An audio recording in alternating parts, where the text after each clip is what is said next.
नमस्कार साथियों, MCQ series में आपका स्वागत है। आज हमारी जो निबंध की क्लास है ये फोर्थ क्लास है और आज ये हमारी जो हिंदी निबंध की क्लास में जो एमसीक्यू सीरीज है उसका समापन हो जाएगा। इसके पश्चात हम जो स्टार्ट करेंगे उसके बाद जो सेशन वो होगा हिंदी नाटक। इससे पहले हमने जो हिंदी कहानी है उसको समाप्त कर लिया है और इसके अलावा हिंदी निबंध है वो आज समाप्त हो जाएगा। आज के सेशन का हमारा पहला प्रश्न है, वो है निम्न में से कौन मजदूरी और प्रेम जो निबंध है उसकी जो उपशीर्षक है। तो ये जो मजदूरी और प्रेम जो निबंध है वो है अध्यापक पूर्ण सिंह का।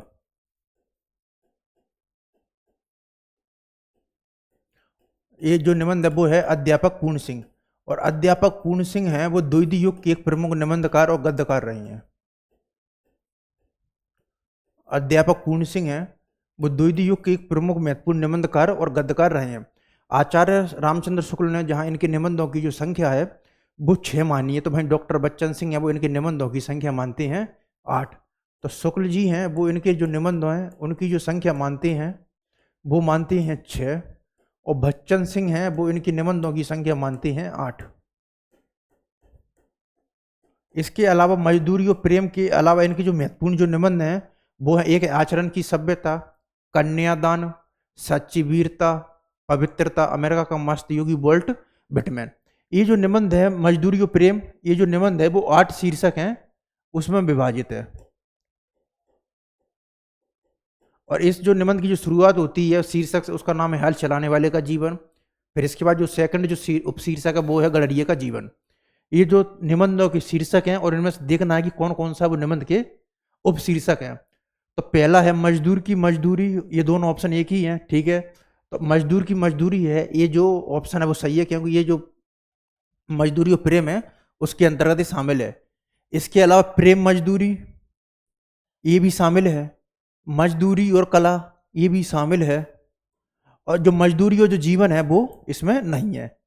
तो मजदूर की मजदूरी, प्रेम मजदूरी और मजदूरी और कला वो इसके उपशीर्षक है। अगर ऑप्शन देखेंगे हम ए, सी और डी, जो हमारा जो ऑप्शन है वो ये सही हो रहा है क्योंकि ए और बी जो ऑप्शन है वो सेम ही है। अब निम्नलिखित में से जो रामदर्श मिश्र के जो निबंध है, कौन रामदर्श मिश्र है वो एक प्रमुख निबंधकार रहे हैं। इनकी जो निबंध है कौन कौन सी उनकी चर्चा करते हैं। तो नेता और अभिनेता है वो इनका निबंध नहीं है। इसके अलावा कितने बजे हैं वो इनका निबंध है। बबूल और कैक्टस है वो भी है, बतरस है ये भी है। तो इनकी जो निबंधों की वो है इनकी जो निबंध हैं वो है बी, सी और ई। बतरस है वो इनका निबंध नहीं है। तो बी, सी और जो ई है घर परिवेश, इनके जो निबंध है तो ऑप्शन होगा हमारा बी। बी, सी और ई है रामदर्श मिश्र के निबंध है। कितने बजे, बबूल और कैक्टस, घर और परिवेश। अगला प्रश्न, ये निबंधकार हैं और इनको जो निबंध संग्रह है उनकी सूची का मिलान करना है। इसमें पहला ऑप्शन है भारतेंदु। तो भारतेंदु का जो निबंध है वो है बादशाह दर्पण। भारतेंदु हैं वो आधुनिक हिंदी की एक प्रमुख गद्यकार रहे हैं और आधुनिक हिंदी साहित्य में जो आधुनिक युग की जो शुरुआत है वो भारतेंदु युग से ही मानी जाती है। भारतेंदु का जो व्यक्तित्व है वो इतना प्रेरक और व्यक्तित्वशाली रहा है कि उनके नामकरण पर ही जो भारतेंदु युग है उसका नामकरण है वो किया गया है। इन्होंने बालाबोधिनी पत्रिका, कवि वचन सुधा और हरिश्चंद्र पत्रिका जैसी जो पत्रिका हैं उनके संपादन का कार्य करने के साथ ही इन्होंने जो नाटकों के क्षेत्र में है वो भी काफी काम किया था। भारत दुर्दशा, अंदिर नगरी, नील देवी, सती प्रताप इत्यादि इनके महत्वपूर्ण नाटक हैं। और इन्होंने जो टोटल अनुदित और जो मौलिक नाटकों की इनकी जो निबंधों की जो संख्या है वो टोटल है वो है 17। इसके अलावा बादशाह दर्पण के अलावा इन्होंने भारतवर्ष की उन्नति कैसे हो सकती है और दिल्ली दरबार दर्पण इत्यादि महत्वपूर्ण निबंध भी लिखे हैं। हजारी प्रसाद द्विवेदी जी हैं एक प्रमुख ललित निबंधकार हैं और हिंदी में जो ललित निबंधों की जो शुरुआत है वो आचार्य हजारी प्रसाद द्विवेदी जी हैं, उन्हीं से मानी जाती है। अशोक के फूल, कुटज, श्रीष के फूल इत्यादि हैं वो इनके महत्वपूर्ण ललित निबंध है। बालकृष्ण भट्ट ये भी द्वितीय युग के महत्वपूर्ण गद्यकार और निबंधकार हैं और इन्होंने जो हिंदी प्रदीप पत्रिका है उसके संपादन का कार्य वो भी किया था। आचार्य रामचंद्र शुक्ल ने इन्हें हिंदी का जो स्टील है उसके नाम से भी संबोधन किया है। तो बालकृष्ण भट्ट का जो निबंध है वो है राजभक्ति और देशभक्ति। अध्यापक पूर्ण सिंह, इससे पहले प्रश्न हम इनकी चर्चा भी की थी, इनका जो निबंध है वो है विचार प्रवाह। तो A4B1C ये वाला जो ऑप्शन है वो सही है। अगला प्रश्न है, मेरे राम का मुकुट भीग रहा है, मैं निबंध में मेहमान रात्रि में किस कार्यक्रम में के लिए गए थे। तो मेरे राम का जो मुकुट भीग रहा है वो आचार्य वो विद्या निवास मिश्र का एक प्रमुख ललित निबंध है। हिंदी में ललित निबंधों की तरह मानी जाती है, जिसमें कि आचार्य हजारी प्रसाद द्विवेदी और कुबेरनाथ के साथ ही विद्या निवास मिश्र हैं वो शामिल है। ये जो निबंध है इसका जो प्रकाशन वर्ष है वो है 1974 और इसका जो संग्रह भी है वो है मेरे राम का मुकुट ही भीग रहा है। इसमें एक पंक्तियां भी आती हैं, मेरे राम को भीजे मुकुटवा, लक्ष्मण को पटकुआ, मेरी सीता को भीजे सिनुरवा, तारम घर लौट आइए। तो इसमें जो मेहमान है वो है कृष्णा नाम की जो मेहमान लड़की है वो है कृष्णा है, वो मेहमान लड़की है। और साथ ही ये दिल्ली जो विश्वविद्यालय उसमें जो अध्यापन का जो कार्य है उसको भी करती है। और ये वो है इनका जो पुत्र है लेखक का, उनकी ये फ्रेंड और उनके घर पर आती है और ये दोनों जो मिलके हैं जो लेखक के जो दोस्त हैं, तो उनके जो संगीत कार्यक्रम है उसमें भाग लेने के लिए ये जाते हैं। इस जो निबंध है इसका जो मूल कथ्य है वो वात्सल्य के साथ ही जो प्रवासी जीवन है उस पर आधारित है। जन्म वर्ष के अनुसार निम्नलिखित निबंधकारों को पहले से बाद के क्रम, इसमें ऑप्शन ही नहीं है तो इसको स्किप कर देते हैं इस वाले प्रश्न को। कुबेरनाथ राय हैं वो हिंदी में एक प्रमुख ललित निबंधकार हैं, इसे मैंने आपसे चर्चा भी की थी। और प्रिया नीलकंठी, विषाद युग और उत्तर फाल्गुनी के आसपास इनके प्रमुख ललित निबंध हैं। अब है कुबेरनाथ राय के निबंधों की विशेषताओं से संबंधित उपयुक्त कथन है। कुबेरनाथ राय के निबंधों का मूल स्रोत लोक जीवन, लोक संस्कृति और लोक शब्दावली है। ये जो ऑप्शन है वो बिल्कुल सही है, क्योंकि कुबेरनाथ राय के जो निबंध है उनका जो मूल स्रोत है वो लोक जीवन, लोक संस्कृति और लोक शब्दावली है वो है। कुबेरनाथ राय के ललित निबंधों को रम्य निबंध की तुलना में व्यक्तित्व निबंध है अधिक मानते हैं, ये ऑप्शन है बिल्कुल गलत है। कुबेरनाथ राय के निबंधों में मृतकों के प्रति गहरा आकर्षण है, ये भी सही है, ऑप्शन है। फिर अगला ऑप्शन है कुबेरनाथ राय निबंध को एक बौद्धिक कर्म इंटेलेक्चुअल एक्टिविटीज मानते हैं, ये ऑप्शन भी सही है। कुबेरनाथ राय वो ललित निबंध को एक पराश्रित विधा मानते हैं, नहीं, ये वो पराश्रित नहीं बल्कि स्वतंत्र विधा उसके रूप में मानते हैं। तो ए, सी और डी है वो सही आंसर है, इसका जो आंसर होगा वो होगा बी। अगला प्रश्न है, ये जो निबंध है और निबंधकार है उनकी सूची का मिलान करना है। तो जो गवई गांव की गंध ये है विवेकी राय। विवेकी राय हैं वो हिंदी की एक प्रमुख महत्वपूर्ण ललित निबंधकार हैं। इनका एक बड़ा ही महत्वपूर्ण ललित निबंध है वो है उठ जाग मुसाफिर, जो कि 2012 में प्रकाशित हुआ था। इसके अलावा जो गवई जो विवेकी राय है उनके जो निबंध उनमें जो लोक जीवन की संस्कृति है और गांव का जो जीवन है उसका बड़ा ही मार्मिक चित्रण किया जाता है, इसलिए विवेकी राय को गवई गंध है उस नाम से भी संबोधित किया जाता है। यथासंभव ये प्रमुख एक व्यंग है जो कि है शरद जोशी का। शरद जोशी हिंदी की एक प्रमुख व्यंग्यकार हैं और ये नई दुनिया में परिक्रमा कॉलम से अपने जो व्यंग हैं वो लिखते थे। यथासंभव के अलावा नदी में खड़ा कवि, जादू की सरकार, अतिथि तुम कब जाओगे, एकता गदा, अंधों का हाथी इत्यादि इनके प्रमुख जो व्यंग्य हैं वो हैं। तो ए का थर्ड, दो ऑप्शन, एक तो गवई गांव की गंध, तो ये जो ऑप्शन है वो हमारा हो जाएगा।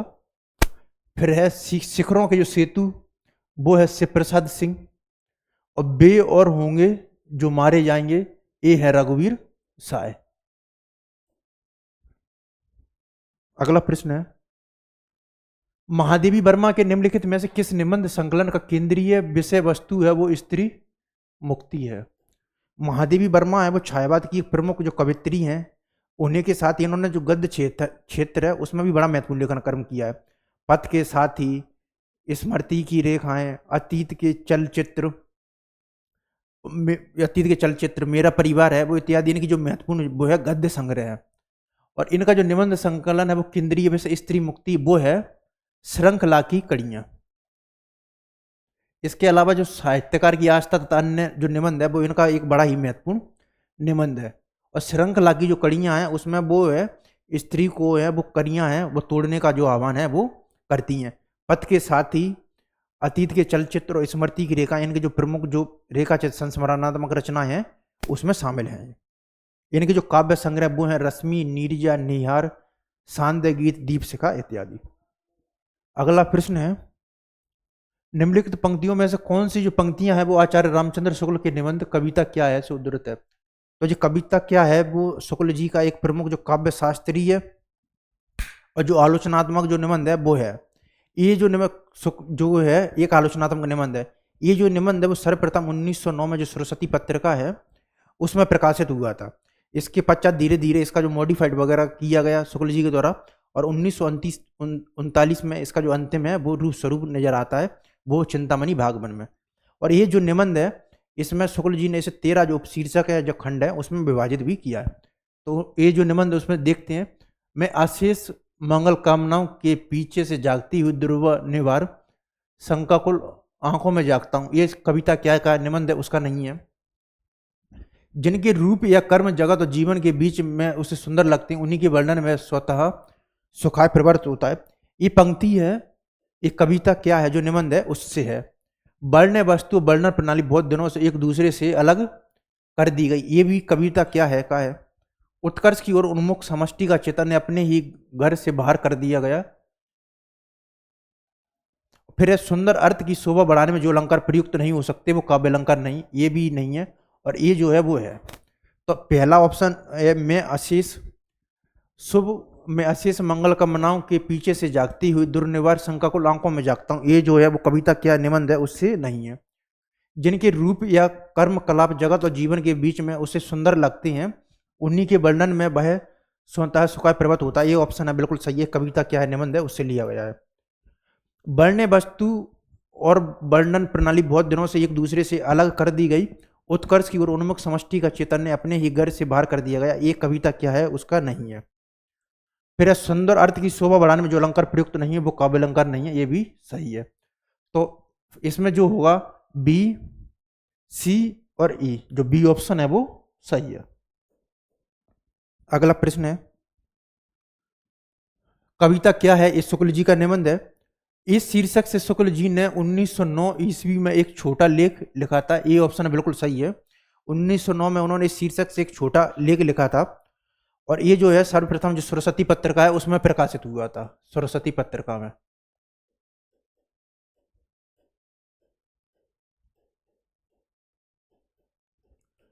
निरंतर संशोधन परिवर्तन के दौरान अंततः 1929 में इसे अंतिम रूप दिया गया, ये बिल्कुल गलत है। इसे जो अंतिम रूप दिया गया वो दिया गया है 1939 में।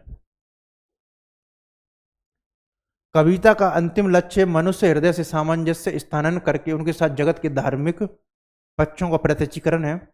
सौंदर्य बाहर और मन के भीतर की वस्तु है, ये गलत है। सौंदर्य बाहर नहीं, जो मन के जो भीतर है उसकी वस्तु है। शुक्ल जी सौंदर्य और उसमें चर्चा भी करते हैं सौंदर्य शीर्षक के अंतर्गत। मनुष्य को कर्म में प्रवृत्त करने वाली जो मूल प्रवृत्ति है वो भावात्मक है, ये भी सही है। ये कविता क्या है निबंध उसी से ही है। तो ए, सी, तो इसका जो आंसर होगा वो होगा एक, ए, सी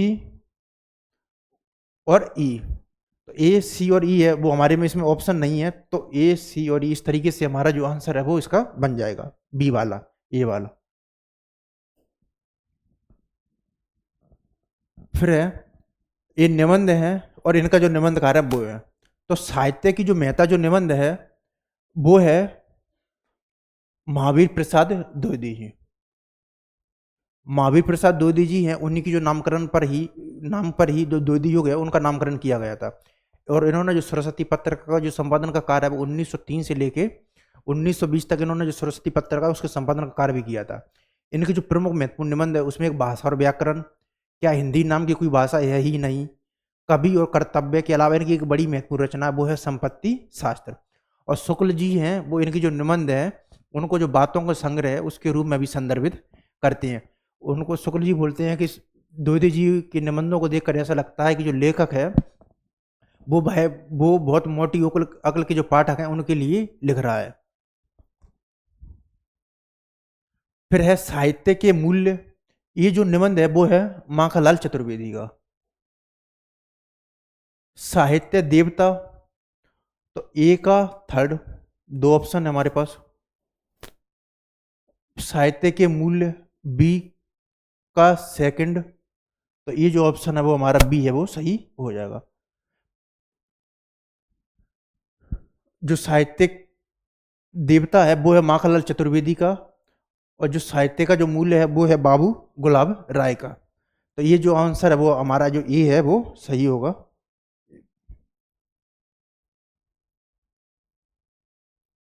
तो जो साहित्य की जो महत्ता है वो है महावीर प्रसाद द्विवेदी जी।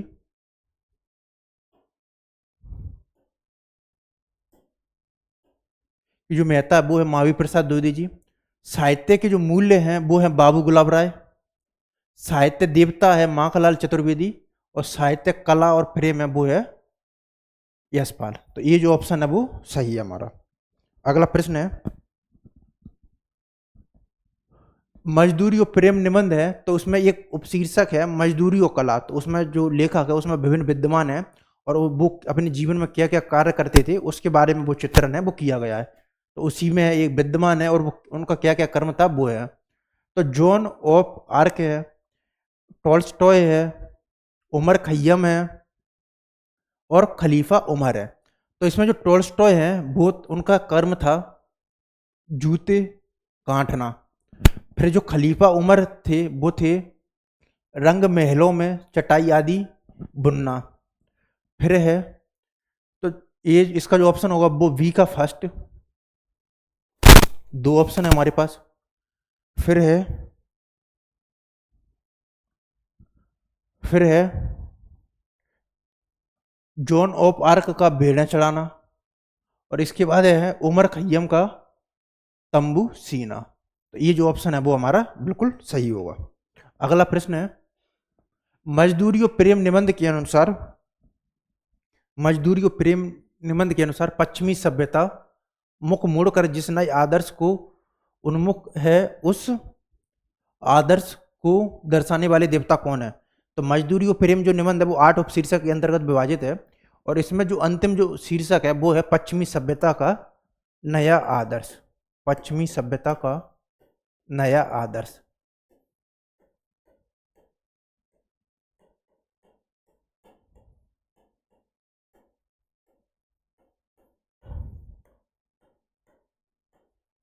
पश्चिमी सभ्यता का नया आदर्श। तो इस जो शीर्षक के अंतर्गत वो सरदार पूर्ण सिंह वो लिखित करते हैं कि मजदूरी और प्रेम निबंध के अनुसार पश्चिमी सभ्यता मुख मोड़कर जिस नए आदर्श को उन्मुख कर रही है उसको जो दर्शाने वाले जो देवता है वो है टॉल्स्टॉय। उन्होंने उल्लेखित किया है उस निबंध में। अगला प्रश्न है, मजदूरी और प्रेम में आई पंक्तियों को पहले से जो बाद के क्रम में उसमें है व्यवस्थित करना है। अपने 4 आने पैसे मजदूर के हाथ में रखकर कहा, ये लो दिन भर की अपनी मजदूरी, बा क्या दिल लगी है। ठीक है। हल चलाने वाले और भेड़ चलाने वाले प्राय स्वभाव से ही साधु होते हैं। ये जो शुरुआती जो पंक्तियां हैं उससे ली गई हैं। पश्चिमी सभ्यता मुख मुड़ रही है, वह एक नया आदर्श देख रही है, ये लास्ट वाली पंक्तियों में से एक होगा। मुझे तो मनुष्य के हाथों से बने कामों में उनकी प्रेम में पवित्रता आत्मा की सुगंध आती है। आदमियों की तिजरत निखारना मूर्खों का काम है। सोने और लोहे के बदले मनुष्य को बेचना मना है। तो पंक्तियों को पहले से बाद की क्रम है उसमें लगाना है। तो इसमें जो पंक्तियां जो पहले से जो बाद के क्रम में लगेंगी वो है, हल चलाने वाले और भेड़ चलाने वाले प्राय स्वभाव से ही साधु होते हैं। ये शुरुआती जो पंक्तियां वो है हल चलाने वाले। फिर अपने 4 आने पैसे मजदूर के हाथ में रखकर लो, ये दिन भर की मजदूरी है। फिर आएगा, मुझे तो मनुष्य के हाथ से बने कामों में उनकी प्रेम में पवित्र आत्मा है, उनकी सुगंध आती है।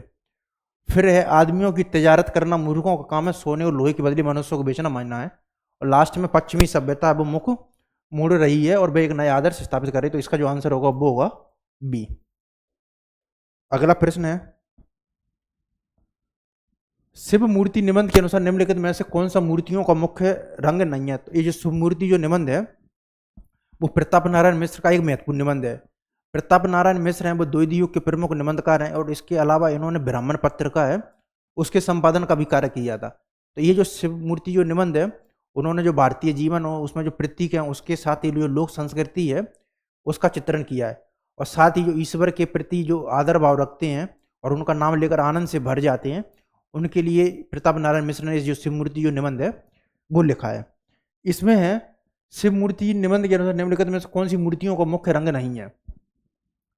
तो इसमें जो मूर्तियों का जो रंग है वो श्वेत वो है, वो बोलते हैं कि जो मूर्तियों का जो रंग है वो श्वेत भी है, लाल है वो भी होता है, काला भी होता है। इसमें जो रंग नहीं होता वो होता है हरा। तो उसमें शिव मूर्ति बता दें कि मूर्तियों का रंग है वो हरा है, वो मुख्य रंग नहीं होता है।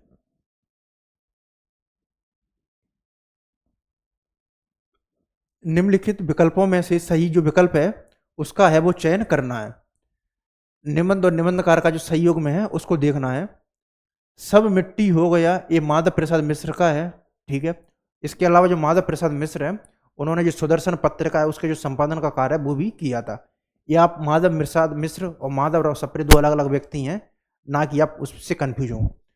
इसके अलावा धरती और धन रामवृक्ष बेनीपुरी ये नहीं है। फिर है मुझे मेरे मित्रों से बचाइए, ये नहीं है। ये भी सही है। नगर वधु पांडे बेचन शर्मा उग्र, ये भी है। तो इसका जो आंसर बनेगा वो बनेगा सी। ए, सी और जो डी है वो जो सही योग में है वो है। उजड़ा स्वर्ग रघुवीर सिंह, मुझे मेरे मित्रों से बचाइए और सब मिट्टी हो गया माधव प्रसाद मिश्र। अगला प्रश्न है बांगवा आया गुलिस्ता में कि सैयद आया, जो कोई आया मेरी जान को जल्लाद आया। बड़ी शानदार पंक्तियां हैं ये भारतेंदु हरिश्चंद्र का जो निबंध है उनकी ये पंक्तियां हैं। तो इसमें है बागवा आया गुलिस्ता में कि सैयद आया, जो कोई आया मेरी जान को जल्लाद आया। अंग्रेजी राज्य के संदर्भ में ये जो कथन है वो भारतेंदु के किस निबंध का है? बादशाह दर्पण, बेसमता और भारतवर्ष अंग्रेजी स्रोत लिखी जाती है 5वां पेंगा में। ये जो निबंध की जो पंक्तियां वो है बादशाह दर्पण से। ये बादशाह दर्पण नहीं है, ये है बादशाह दर्पण से। अगला प्रश्न है मेरे राम का मुकुट भीग रहा है। मैं आई पंक्तियों का, मेरे राम का जो मुकुट भीग रहा है उसमें एक पंक्तियां आती हैं जो कि रामचरितमानस है उसके अयोध्या कांड से ली गई हैं। जब राम का वनवास होता है उसमें वो आते हैं लागती अवध बहुत बहावा बारी, मातहु काली रात अंधियारी। तो ये जो पंक्तियां होंगी वो लागती अवध बहुत बहावा भारी, माँ नहीं कालू रात अंधियारी। तो सी और ए, ये जो ऑप्शन है वो हमारा बिल्कुल सही हो जाएगा। फिर है घोर जंतु संपूर्ण नर नारी, डर पही एक निहारी, घर समान परिजन जनु भूता। ये जो पंक्तियां हैं रामचरितमानस का जो उत्तरकांड है उसकी पंक्तियां हैं। तो लागती अवध बहुत भयावा भारी, मानहु काली रात अंधियारी, डर ही एक निहारी, घोर जंतु पुर नर नारी, डर ही एक निहारी, घोर समान पर जनु भूता। अगला प्रश्न है ये जो निबंध हैं लेखक हैं और इनके जो निबंध है उनकी जो सूची है उसका मिलान करना है।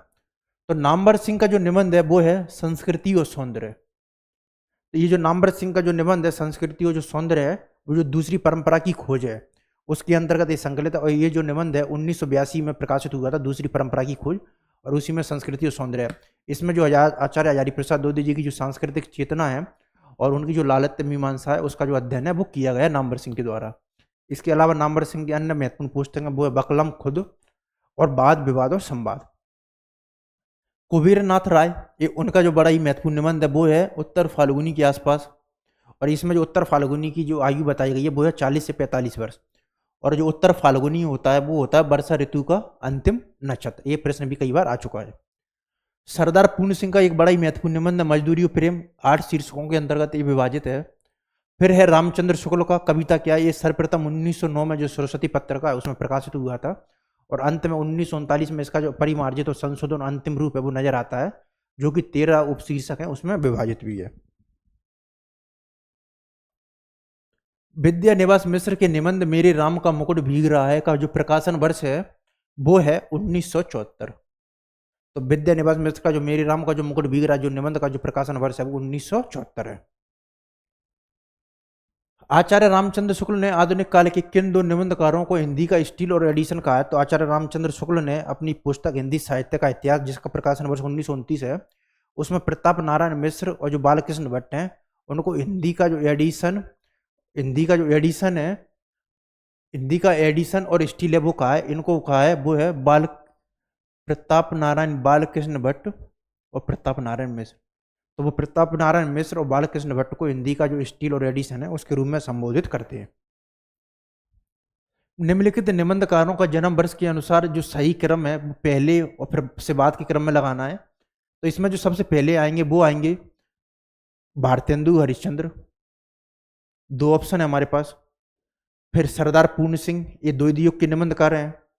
फिर सी, डी और ई, इसमें जो दो ऑप्शन है वो बिल्कुल सेम ही है, तो ए और जो सी आंसर है वो सही होगा। भारतेंदु हरिश्चंद्र के बाद आएंगे सरदार पूर्ण सिंह, सरदार पूर्ण सिंह के बाद शुक्ल जी, शुक्ल जी के बाद है नामवर सिंह और विद्यानिवास मिश्र। फिर है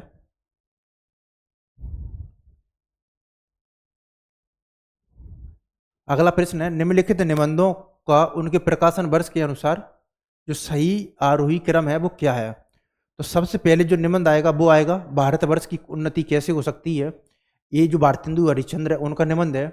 फिर उसके पास बाद जो निबंध आएगा वो आएगा शिव शंभू के चिट्ठे, इसका जो प्रकाशन वर्ष है वो 1903 से लेके 1907 के बीच में, और इसके जो लेखक हैं वो हैं बाल मुकुंद गुप्त। फिर जो इसमें जो निबंध आएगा वो आएगा कविता क्या है, ये जो निबंध है 1909 में प्रकाशित हुआ था, और इसका जो अंतिम प्रकाशन वर्ष है वो है 1939। फिर है नाखून क्यों बढ़ते हैं, ये आचार्य हजारी प्रसाद द्विवेदी जी का प्रमुख ललित निबंध है। और अंत में संस्कृति और सौंदर्य, ये जो नामवर सिंह है उनका निबंध है। भारतेंदु ने ददरी मेले के अवसर पर भारतवर्ष की उन्नति कैसे हो सकती है विषय पर ओजस्वी और सारगर्भित भाषण अब किस स्थान पर दिया था। तो भारतवर्ष की उन्नति कैसे हो सकती है, ये जो निबंध है वो 1884 में प्रकाशित है। ये जो निबंध है जो हरिश्चंद्र पत्रिका उसमें प्रकाशित हुआ था। इस जो निबंध है उसकी पृष्ठभूमि इस प्रकार है कि आचार्य हजारी प्रसाद द्विवेदी जी हैं, वो बलिया के जो दादरी मेला है उसमें आर्य देशोपकारिणी सभा उसके द्वारा आयोजन किया जाता है। तो उसी में जो मेले में उसमें वो भाषण देते हैं, और उसी का जो प्रकाशन है वो आगे चल के जो हरिश्चंद्र मैगजीन है उसमें हो जाता है, और उसको जो निबंध है कि जो रूपांतरण है उसमें कर दिया है जाता है। भारतवर्ष की उन्नति कैसे हो सकती है, ये नवजागरण से प्रेरित निबंध है, जिसमें कि भारत के अतीत का गौरवमय गान और वर्तमान की दुर्दशा और भविष्य हमारा किस प्रकार बेहतर हो सकता है उसका चित्रण है वो इसमें किया गया है। और इसका जो प्रकाशन वर्ष है वो है 1884, और ये नवजागरण है उससे प्रेरित निबंध है। तो इसमें जो है वो है बलिया के दादरी मेले सभा में आर्य देशोपकारिणी सभा द्वारा दिया गया भाषण था उसमें। फिर अगले ये प्रश्न है, साहित्य को जनजीवन के समीप लाने का श्रेय भारतेंदु युग के निबंधों को जाता है। ये बिल्कुल सही है कि जो साहित्य है उसको जो जनजीवन है उसको जो लाने का जो श्रेय वो भारतेंदु युग के निबंधों को जाता है। विचार प्रधानता और गंभीर मनोभावों का विवेचन द्वितीय युग के निबंधों का विशेषता है, ऑप्शन भी सही है। छायावाद युग की जो निबंध है वो केवल ललित निबंधों की श्रेणी में आती हैं, ये ऑप्शन गलत है, क्योंकि हिंदी में जो ललित निबंधों की शुरुआत है वो मानी जाती है आचार्य हजारी प्रसाद द्विवेदी के युग से। आचार्य हजारी प्रसाद द्विवेदी जी ने केवल विचार प्रधान निबंध ही लिखे हैं, बिल्कुल गलत है। कुबीरनाथ राय ललित निबंधकार हैं, ये ऑप्शन सही है। कुबीरनाथ राय जो ललित निबंधों की त्रयी है उनमें से एक है, तो ए बी और ई है वो ऑप्शन है वो सही है, डी। इसके अलावा जो विचार प्रधानता गंभीर मनोभाव का विवेचन द्वितीय युग के निबंधों की विशेषता है, और जो साहित्य को जो जनजीवन के जो समीप लाने का कार्य है वो द्वितीय युग के निबंधों भारतेंदु युग के निबंधों को जाता है। आचार्य हजारी प्रसाद द्विवेदी जी ने केवल विचार प्रधान ही निबंध लिखे, बिल्कुल गलत है। इन्होंने ललित निबंध है वो उसको भी लिखा है, और कुबीरनाथ राय वो प्रमुख ललित निबंधकार हैं। ये कौन सा सही सम्मिलित है, तो जो भारतेंदु जो निबंध है वो दिल्ली भारतेंदु का निबंध है वो दिल्ली दरबार दर्पण सही है, जो कि 1 जनवरी को जो दिल्ली दरबार महोत्सव का आयोजन किया गया था लॉर्ड लिटन के समय, उसी को जो रिपोर्टाज शैली में उसको जो निबंध है वो चित्रित किया गया है भारतेंदु के द्वारा, सही है। प्रताप नारायण मिश्र का शिव मूर्ति भी सही है। अध्यापक पूर्ण सिंह का नाखून क्यों बढ़ते निबंध नहीं है, ये आचार्य हजारी प्रसाद द्विवेदी जी का। नामवर सिंह का उठ जाग मुसाफिर निबंध नहीं है, ये जो निबंध है वो है विवेकी राय का।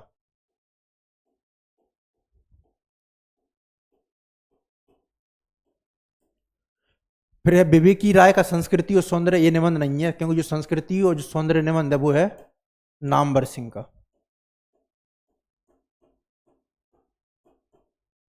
तो ए और बी जो आंसर है वो हमारे सही है।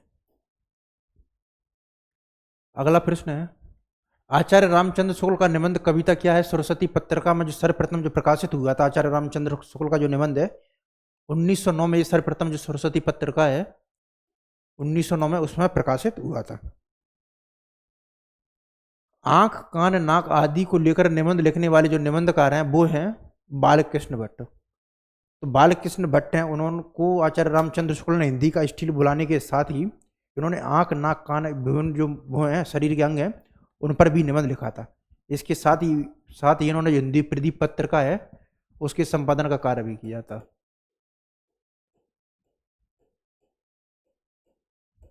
इसके अलावा इनका एक बड़ा ही महत्वपूर्ण निबंध है बालकृष्ण भट्ट का कि साहित्य जन समूह के हृदय का विकास है।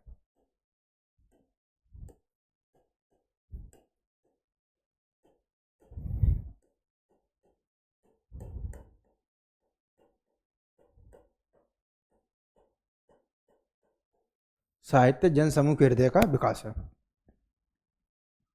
कुछ भावों के विषय तो अमूर्त तक होने लगे जैसे कीर्ति की लालसा। ऐसे भावों को ही बौद्ध दर्शन में अपूर्व राग कहते हैं। ये अभिमत है वो किस निबंध में, बड़ा ही शानदार कोटेशन है। कुछ भावों के विषय तो अमूर्त तक होने लगे जैसे कीर्ति की लालसा, ऐसी भावों को ही बौद्ध दर्शन में अरूप राग कहते हैं। ये अभिमत है वो किस निबंध में लिखा गया। ये संस्कृति और सौंदर्य नहीं है, मजदूरी और प्रेम भी नहीं है, उठ जाग मुसाफिर भी नहीं है। ये जो निबंध है वो है कविता क्या है। उसमें अब जो है वो बताते हैं कि कुछ वो जो भाव हैं वो समय के साथ में कितने अमूर्त मूर्त होते जाते हैं और कविता का जो लेखन है वो किस प्रकार कठिन होता जाता है, उसके बारे में शुक्ल जी प्रतिपादित करते हैं। ये निबंधों के जो उद्धरण है और साथ में इनके जो निबंध हैं उसके बारे में चर्चा की गई है। अशोक के फूल केवल एक फूल की कहानी नहीं, भारतीय संस्कृति का एक अध्याय है। ये जो निबंध है वो है संस्कृति और सौंदर्य। तो नामवर सिंह का जो निबंध है संस्कृति और सौंदर्य, उसकी शुरुआत ही होती है कि अशोक का जो फूल है वो एक फूल की कहानी नहीं, भारतीय संस्कृति का एक अध्याय है। और इस अध्याय का अनंग लेख पढ़ने वाले जो पहले व्यक्ति हैं वो है महावीर प्रसाद द्विवेदी जी। आत्म जागरण बनाम राष्ट्र जागरण गीत की प्रथम कड़ी का प्रभाव दोनों ओर है। ये जो निबंध है वो है उठ जाग मुसाफिर का, जो कि बीबी की राय का जो निबंध है उसके बारे में है। फिर है यह रीत आशकों की तन मन निसार करना, रोना सितम उठाना और उनको प्यार करना। है रीत आशकों की तन मन निसार करना, रोना सितम उठाना और उनको प्यार करना। ये है मजदूरी और प्रेम सरदार और अध्यापक पूर्ण सिंह का। किस ओर नाम मुरे होंगे बारिश से बचने के लिए, किस ओर बता दो सके। ये जो निबंध है वो है मेरे राम का मुकुट भीग रहा है विद्यानिवास मिश्र का। तो ये जो निबंध है वो है मेरे राम का मुकुट भीग रहा है विद्यानिवास मिश्र का। अशोक के फूल संस्कृत ए का थर्ड, दो ऑप्शन है बी का 4, सी है रीत आशकों की तो सी का 1, तो डी आंसर है वो हमारा इसका सही है। अगला प्रश्न है निम्नलिखित में से जो कौन सा जो निबंध है वो बीबी की राय का नहीं है। बीबी की राय है वो हिंदी के प्रमुख ललित निबंधकार हैं, उनके रूप में ख्याति प्राप्त और उनके अलावा इनको जो गवई गंध है उस नाम से भी सुशोभित किया जाता है। तो गांव की जो दुनिया है वो इनका निबंध है। नया गांव नाम ये भी है। गवई गंध गुलाब तो इनको बोला ही जाता है। गांव का जो मन है इनका जो निबंध नहीं है, जबकि जो गांव का मन जो निबंध है वो है विद्यानिवास मिश्र का।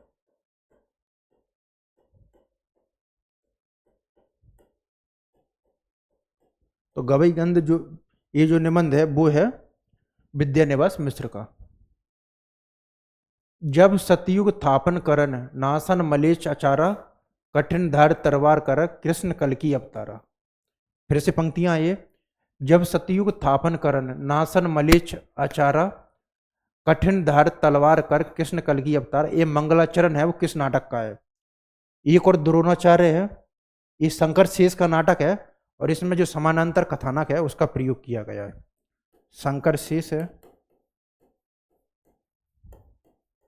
और जो दोहराव जो समानांतर कथानक है उसका जो है उसमें प्रयोग हुआ दोहरा या जो समानांतर कथानक होता है।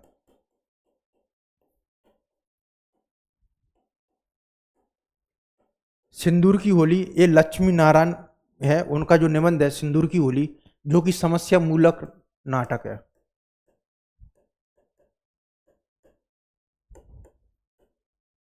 अंधा युग है वो धर्मवीर भारती है, उनका नाटक है। और ये जो काव्य नाटक जो गीति नाट्य है उसके अंतर्गत आता है, गीति नाट्य। तो ये जो पंक्तियां हैं वो है भारत दुर्दशा की, और इसकी जो रचयिता है वो है भारतेंदु हरिश्चंद्र। तो इस जो नाटक की जो शुरुआत है उसका जो मंगलाचरण होता है तो उसमें चित्रित किया गया है, जब सतयुग थापन करन नासन वाले चचारा कठिन धार तलवार कर कृष्ण कल की अवतारा। ये जो भारत दुर्दशा है इसको डॉक्टर बच्चन सिंह है, हिंदी साहित्य का दूसरा इतिहास में हिंदी का जो पहला राजनीतिक नाटक है उसकी संज्ञा से भी बता लाते हैं। कविता क्या है? निबंध को आचार्य रामचंद्र शुक्ल ने विभिन्न उपशीर्षकों में विभाजित किया है। फिर इनका जो शीर्षक है वो देखना है। तो इनका जो शीर्षक है वो देखना है। मार्मिक तथ्य ये भी शीर्षक है, उसमें सभ्यता की आवरण और कविता भी है, काव्य और व्यवहार भी है, भावना और कल्पना भी है, और कविता और अत्याचार भी है। तो इसमें जो सबसे पहले जो शीर्षक आता है वो आता है सभ्यता के आवरण और कविता, फिर है मार्मिक तथ्य, फिर काव्य और व्यवहार, फिर डी भावना और कल्पना, फिर ई कविता पर अत्याचार। तो हमारा जो डी आंसर है वो इसका सही है। तो आचार्य रामचंद्र शुक्ल का जो निबंध है कविता क्या है वो 13 जो उपशीर्षक हैं उसके अंतर्गत हैं, वो विभाजित है। उन्हीं का जो शीर्षक है उनका जो क्रम लगाने के लिए इस प्रश्न में बोला गया है। निम्न में आचार्य हजारी प्रसाद की परंपरा को प्रशस्त किया विद्या निवास मिश्र ने, यह कथन है किस आचार्य? निबंध में आचार्य हजारी प्रसाद द्विवेदी जी की जो परंपरा को प्रशस्त किया विद्या निवास मिश्र ने, यह कथन किस इतिहासकार का है? आचार्य रामचंद्र शुक्ल का नहीं है, बच्चन सिंह का भी नहीं है, रामस्वरूप चतुर्वेदी का नहीं। ये जो निबंध कथन है वो है रामस्वरूप चतुर्वेदी का, और इस पुस्तक का नाम है हिंदी साहित्य और संवेदना का विकास।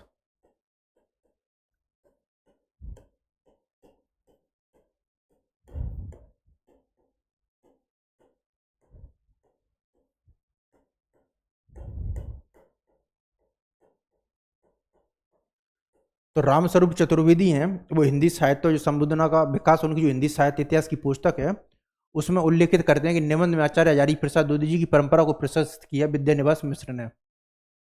इसके अलावा इसी पुस्तक में रामस्वरूप चतुर्वेदी है वो आचार्य हजारी प्रसाद द्विवेदी जी के ललित निबंधों को देखकर बोलते हैं कि व्यापक मानवतावादी दृष्टिकोण और गंभीर सांस्कृतिक निष्ठा है वो आचार्य हजारी प्रसाद द्विवेदी जी के निबंधों की प्रमुख विशेषता है। तो व्यापक मानवतावादी दृष्टि और गंभीर सांस्कृतिक निष्ठा है वो आचार्य हजारी प्रसाद द्विवेदी जी के निबंधों की प्रमुख विशेषता है। इसके अलावा वो बोलते हैं विद्या निवास मिश्र को भारतीय संस्कृति और हिंदू धर्म के प्रति गहर जो सामंजस्य जो दृष्टिकोण है वो विद्या निवास मिश्र है उनके निबंधों में दिखलाई पड़ता है। ये स्वर्णिम का है, आ गया था। अरे भाई रात होती है अंधेरा होता है तो तुम चाहो या ना चाहो प्रभात का प्रकाश स्वयमेव उतर आता है कि नहीं। उठ जाग मुसाफिर निबंध में उपरोक्त पंक्तियां हैं वो किस बात द्वारा कही गई हैं? तो ये जो उठ जाग जो मुसाफिर जो निबंध है वो बीबी की राय का प्रमुख ललित निबंध है। अरे भाई रात होती है अंधेरा होता है तो तुम चाहो या ना चाहो प्रभात का प्रकाश स्वयमेव उतर आता है कि नहीं। उठ जाग मुसाफिर निबंध में उपरोक्त पंक्तियां किस द्वारा कही गई हैं? ये रुपन बाबू नहीं है। ये जो रुपन बाबू जो प्रमुख जो पात्र है वो श्रीलाल जो शुक्ल का जो उपन्यास है राग दरबारी उनकी है। मनोहर बाबू भी नहीं है, प्रकाश बाबू नहीं है। इसका जो आंसर है वो है जगदीश बापू। तो उठ जाग मुसाफिर के ये जो प्रमुख जो निबंध है वो हैं जगदीश बापू, और ये प्रमुख अध्यापक रहे थे, और ये गांव में पुस्तकालय है उनका निर्माण करना चाहते हैं गांव में। तो उठ जाग मुसाफिर के ये हैं जो प्रमुख पात्र हैं जगदीश बापू, ये अध्यापन का कार्य कर चुके हैं और रिटायर होकर गांव में पुस्तकालय का जो निर्माण है करने की इच्छा है वो जाहिर की गई है इस निबंध में। अगला प्रश्न है आचार्य हजारी प्रसाद द्विवेदी जी के नाखून क्यों बढ़ते हैं? निबंध के अनुसार मानव शरीर का अध्ययन करने वाले किन वैज्ञानिकों का निश्चित मत है कि मानव चित्त की भांति मानव शरीर में भी बहुत ही अभ्यासजन्य सहज वृत्तियां रह गई। तो नाखून क्यों बढ़ते हैं ये आचार्य हजारी प्रसाद द्विवेदी जी का प्रमुख ललित निबंध है, और ये जो निबंध संग्रह वो है इनका कल्प लता। तो इसमें बताया कि आचार्य हजारी प्रसाद द्विवेदी नाखून बढ़ते निबंध के अनुसार मानव शरीर का अध्ययन करने वाले किन वैज्ञानिकों का निश्चित मत है कि मानव चित्त की भांति मानव शरीर में भी बहुत सी अभ्यासजन्य सहज वृत्तियां रह गई हैं। तो इसका जो आंसर वो है प्राणी वैज्ञानिकों का। तो प्राणी वैज्ञानिकों का मत है। आचार्य रामचंद्र शुक्ल के अनुसार कविता क्या है निबंध में कवि से कैसी कल्पना अपेक्षित है? तो आचार्य रामचंद्र शुक्ल का जो कविता क्या है वो प्रमुख आलोचनात्मक और एक काव्य शास्त्रीय जो निबंध है वो है। इसमें जो आचार्य रामचंद्र शुक्ल की जो आलोचना के साथ साथ ही जो साहित्य जो दृष्टि है उसका जो सूत्रपात है वो देखने को मिलता है। तो आचार्य रामचंद्र शुक्ल के अनुसार कविता क्या है निबंध को कवि से कैसी कल्पना अपेक्षित है? तो वो है विधायक। इसके अलावा वो आगे लिखते हैं कि कवि पाठक या जो श्रोता है उससे है उनसे जो कल्पना अपेक्षित है वो है ग्राहक। तो कवि या जो लेखक हैं उनसे जो कवि अपेक्षित कल्पना अपेक्षित है वो है विधायक और पाठक या श्रोता से वो है ग्राहक। भारतवर्ष की उन्नति कैसे हो सकती है निबंध को भारतेंदु हरिश्चंद्र ने पहले व्याख्यान के रूप में तो ये जो भारतवर्ष की उन्नति कैसे हो सकती है इसका जो प्रकाशन वर्ष है वो 1884 है। और ये जो बलिया का जो दादरा मेला है कि मेले है उसमें जो व्याख्यान है आर्य देशोपकरणी की जो सभा है उसमें भारतेंदु हरिश्चंद्र ने अपना व्याख्यान दिया था। तो ये जो आंसर होगा वो होगा बलिया के दादरी मेले में। ये भी पूछा जा सकता है कि स्थान क्या है तो वो है बलिया।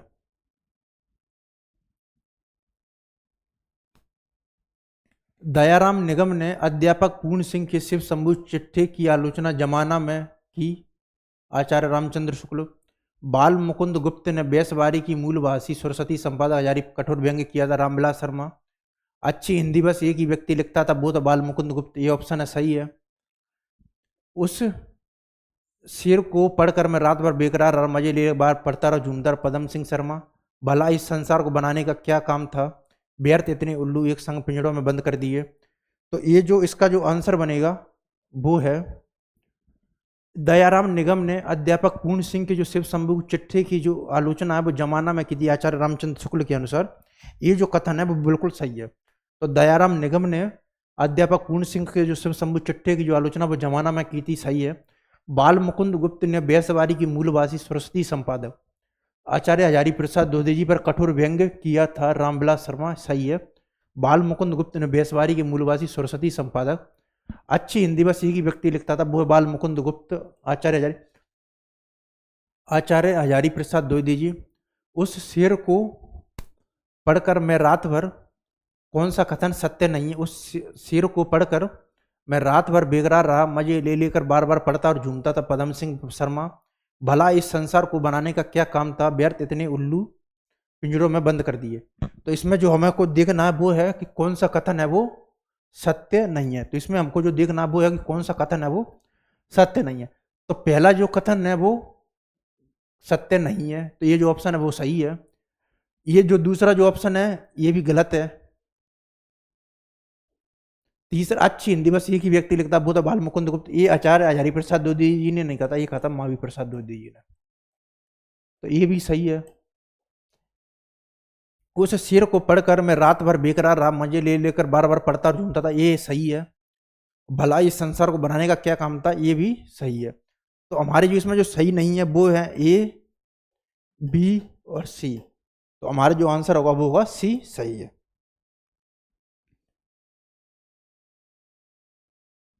इन निबंधों में से कौन सा जो निबंध संकलन है वो विद्या निवास मिश्र जी का नहीं है? तो चितवन की छाया है ये जो विद्या निवास मिश्र का प्रमुख निबंध संग्रह वो सही है। परंपरा बंधन नहीं ये भी सही है। अंगद की नेदी ये भी सही है। जो प्रिया जो नीलकंठी है वो विद्या निवास मिश्र का ना होकर ये जो निबंध है प्रिया नीलकंठी वो है कुबेरनाथ राय का।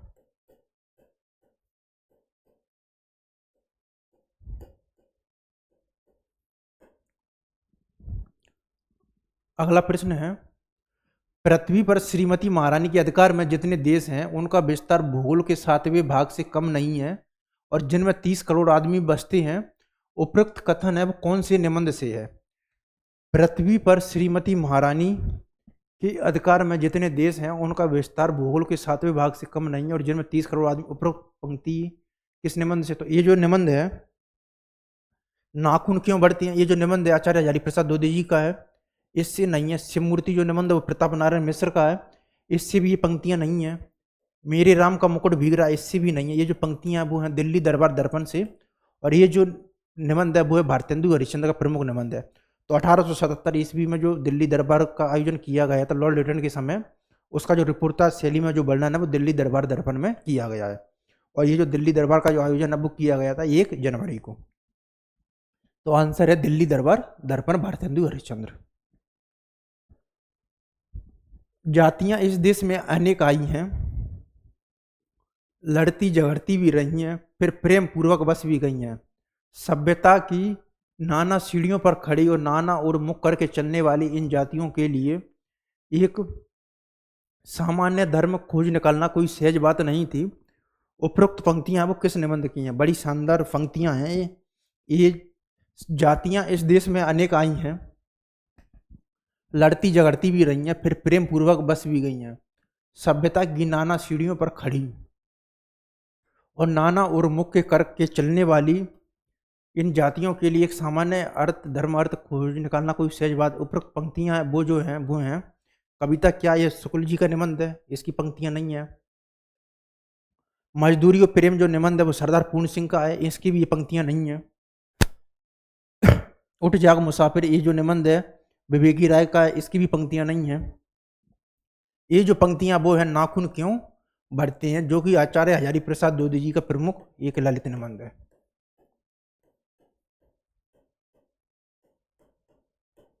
और इसका जो निबंध संग्रह है वो है कल्पलता।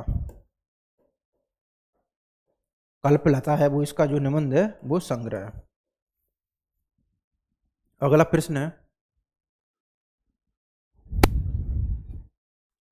तो ये जो निबंध का है हम जितने भी एमसीक्यू हैं वो समाप्त कर लिए हैं।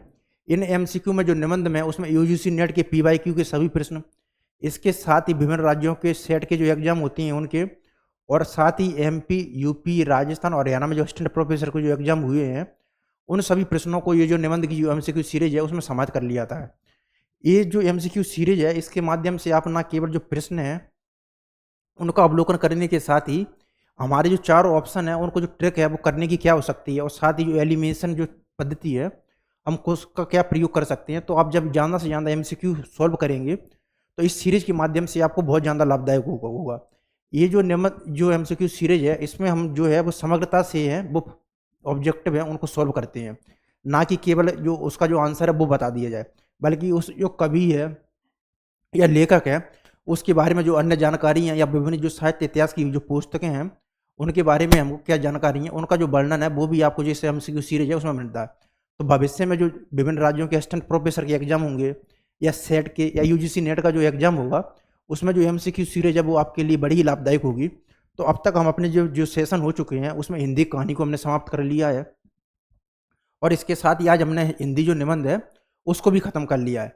अब हम जो आगे से उसमें हिंदी कहानी और निबंध को समाप्त करने के बाद हम जो एमसीक्यू सीरीज प्रारंभ करेंगे वो करेंगे नाटक से। तो इसके बाद हम जो नाटक है उसको स्टार्ट कर देंगे।